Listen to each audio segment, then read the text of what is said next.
بسم الله الرحمن الرحیم. اسلام د عدل دین دی. نو بیا ولې یو نارینه ته په یو وخت کې د څلورو زنانو سره د نکاح حق شته او یو زنانه ته په یو وخت کې د یو نه ډېر نارینهو سره د نکاح اجازت نشته؟ دا ویډیو په دې موضوع ده. ویډیو تر پایه وګورئ او فکر پرې وکړئ. السلام علیکم. زما نوم عبدالفتاح اکبري دی. زه په اسلامي معلوماتو پسې پلټنه او د هغه په یوټیوب کې اپلوډ کولو سره دلچسپي لرم. موږ داسې عقیده لرو چې د اسلام هر امر په یو حکمت بنا شوی. اوس په دې کې څه حکمت ده چې په یو وخت کې نارینه ته د څلورو زنانو سره د نکاح حق شته او زنانه ته په یو وخت کې د یو نه زیات نارینهو سره د نکاح اجازت نشته.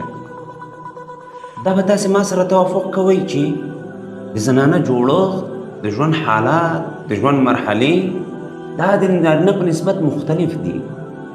لکه د حیض دوره، زنانه په هرو څلورو هفتو کې یوه هفته یا تر یوې هفتې کمه موده په داسې حالت کې وي چې د وینې ضایع کېدل، د ملا درد، د وجود درد، د خېټې درد پرې حاکم وي چې د هغه د وجې الله عز وجل خپل حق او د خاوند حق پرې معاف کړی دی. دویم، د نفاس حالت.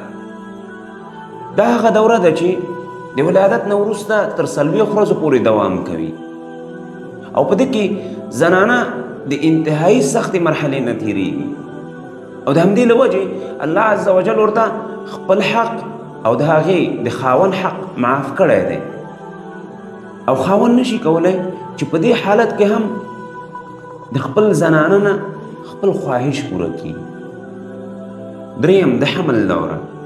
اگر چې په دې دوره کې د زنانه او د نارینه د جنسي تعلقاتو په مورد په اسلام او په طب کې څه ممانعت نشته، خو بیا هم دا دوره د احتیاط دوره ده او د انسان خواهشات پکې په هغه ډول مخ ته نه ځي څنګه چې د انسان فطرت یې غواړي. خصوصا د حمل اخرنی 3 میاشتې. څلورم، زنانه سره له دې چې د خپل خاوند د کورنۍ سره راشه درشه او خپلولي لري، نو داسې د خپل پلار د کورنۍ او ورونو او نورو خپلوانو سره هم باید راشه درشه وکړي او خپلولي وپالي. نو د ژوند نور ډېر مشکلات شته چې زنانه دې ته اړ کوي چې خپل د خاوند خواهشاتو ته پوره رسیدګي ونه شي کړای. نو اسلام د همدې څلورو او نورو ډېرو دلیلونو په وجه نارینه ته د یو نه زیاتو الا څلورو پورې د نکاحونو اجازه ورکړې او بیا یې عدالت 100% پکې معیار ټاکلی او دا یې ویلي دي که چېرته عدالت نشي کولی نو یو تاسو ته کافي ده.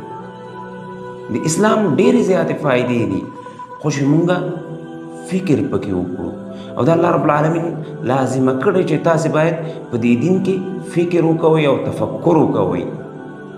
نو بیا هم همغه خپل شعار چې الحمدلله چې مسلمانان یو. السلام علیکم ورحمة الله وبرکاته.